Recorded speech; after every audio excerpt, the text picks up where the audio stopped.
Hey, Fox here. Today's video is my thought on recently released players. Today's sponsor are Reigns of Terror, when you pour buckets of pee on someone from a roof. Today we are going through Ultimate Legends, Movers, and Combine Warriors released this past weekend. The Ultimate Legend boss Julius Peppers instantly becomes the best or second best left outside linebacker in the game with boss Derek Brooks. Mutt Rank has boss Brooks at number 1, but if I were to decide, I'd go with Peppers in a heartbeat and not think twice. He's the best 3-4 left outside linebacker. Mutt Rank has him the number 2 user left outside linebacker, but in my opinion, I'd have Peppers as number 1. 7 inches of height is far too much of an advantage for Brooks to overcome. Like stairs are too big of an obstacle for me to overcome. This boss Julius is right there with Golden Ticket Taylor Mays and Golden Ticket Calvin Johnson for user purposes. I really don't know which I'd choose if I had the option. Probably boss Julius because I'm used to usering linebackers like I'm used to scooters to carry me around Walmart. Ultimate Legend Julius Peppers, I was able to obtain this card in Ultimate Legend Barry Sanders on Saturday through the bundle topper. I hate that they made this Ultimate Legend Peppers at right end though, but we'll deal with it. I love everything about this card. Amazing stats, amazing height, affordable price. If it weren't for the topper, this card wouldn't be out on the block right now. And if it was, it would be over 1 million coins. The production to price ratio you get out of this card is insane. He's priced at just under 300k on the Xbox One. 6'7" with 97 jump, yes please. 86 spec catch when you're 13 feet in the air. Thanks for the ball, quarterback. If you want to play him in his natural position, his 93 speed and 100 acceleration means he has enough speed to chase down the mobile quarterbacks. 97 strength and 95 block shed means he becomes one of the best ends against the run too. 100 finesse move means he's getting off the left tackle frequently to get you sacks. He becomes a better pass rusher than Von Miller, as good a run defender as Bruce Smith, mean enough to scare paint off the walls, and what I would say should be your number 1 target for your defense, as he is versatile and amazing to user. Even though he dropped 4 picks in the first 3 games I used him, I still love him. If you want someone that could go toe-to-toe with Hercules, get this card. Boss Barry Sanders becomes, in my mind, the best running back in the game. Get him if you have the money and you want a game changer. But since almost no one will be able to afford him, I won't spend much time reviewing his gargantuan stats. Kinda like reviewing sleep. Get it when you can afford it. Ultimate Legend Barry Sanders, more affordable than the last few running backs to be released due to the topper put out this weekend. Thank you EA for the topper on a weekend with amazing players released. This might be my favorite release weekend since the Golden Ticket promotion ended. The Tebow weekend is a close second in that time frame, like I'm a close second to a heart attack. I've been using this Barry and he's been amazing. Recording this video just makes me want to go boot up the Xbox so I can hit that B button again. 99 spin, 101 juke. Using the spin and juke on Barry takes me back to the first time I heard Love Me Do by the Beatles.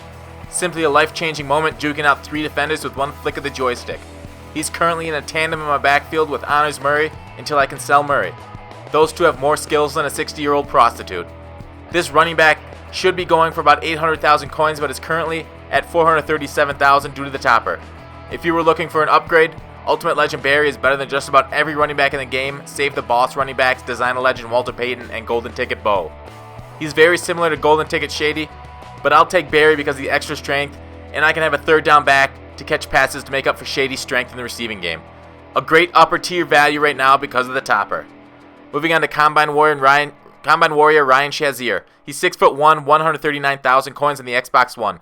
Becomes a much better catching, less intelligent Demario Davis. I'm really disappointed EA didn't make him the number 1 user middle linebacker by giving him high spec catch. I want certain players to play great in certain roles. By giving Shazier high awareness and play rec than he deserved, they underrolled his user stats, depriving us of the great user middle linebacker we all deserved. It's like getting apple pie for dessert but realizing after a couple bites it's store-bought. He's a good middle linebacker for his price. He's above average at everything. He can run stuff up the middle with his okay block shot at 93. He can cover okay with his 87 zone. He can use it very well with his 94 speed and 97 jump. His biggest strength is obviously his 94 speed. Stretches and powers both ways will be met with a lightning quick middle linebacker. He'd be better with higher play rec to see the counters, but no life is perfect. In the end, he's adequate for what you have to do to pay for his skills. I'm not in love with him like I was hoping to be based on his bronze card. Onto the Movers card. Movers Percy Harvin is a 24-hour card, going for 306,000 on the Xbox One right now. 99 speed and acceleration. 5'11", so don't throw jump balls to him. 98 catch is very good. 95 catch in traffic is bad for his price. 95 release is good. 92 route running is very bad for a slot receiver. He has 100 elusiveness and very good running skills for yards after the catch. Will be deadly with the ball in his hands on wide receiver screens and over the middle. He can take the top off the defense like Leo DiCaprio in a strip joint, or get the ball underneath and burn by and elude the defenders like DB Cooper. Both very valuable to an offense. He is not the guy you want to catch the ball in traffic to convert third downs, but he is the guy you want to have the ball in his hands on any down. He will make plays for you. He has 98 returns, so he's amazing there. I think he's a little pricey, but because he's a 24-hour card. But he has a unique skill set, so if you want an updated legend Steve Smith, this is the card for you. Movers Tramon Williams is 5'11". He's 19,000 coins in the Xbox One. Short, so don't play him on the outside or ask him to grab something off the top shelf. 91 play rec is very good for a cheap corner. 94 speed and 86 press, so he's bad at man coverage, even though stats say 96 man coverage. Don't be fooled, defenses can't run man coverage this year unless you have all 99 corners. He has 93 zone and 87 awareness, which aren't great on a 94. He has 61 tackle with a 58 hit power, so I wouldn't feel comfortable with him trying to stop the upper tier running backs we have these days. He'd bounce off them like death off Rasputin. Basically, he's good for a budget squad, but I would not get him if I wanted to be competitive. Movers Curtis Lofton. He's 6 feet tall, 13K on the Xbox One. Get this player if you want a run stuffer. Sub him out in nickel, dime, and quarters, and you have a very cheap, fairly effective player for your scheme.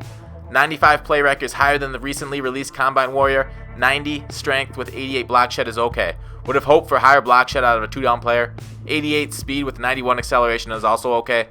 He has a 96 tackle and 94 hit power, both very good for how little he'll cost you. Terrible catching stats means you don't want him on the field when the ball's in the air. You might as well play with a horse out there because this guy has hooves for hands. I'm not in love with his stats even as a 2-down player due to the lower block shed, but he's okay for the price like a McDonald's dollar menu meal. Movers Stephen Paea. I've heard PAEA was overpowered this year and I never knew why until I saw this card. 101 strength. That'll do it.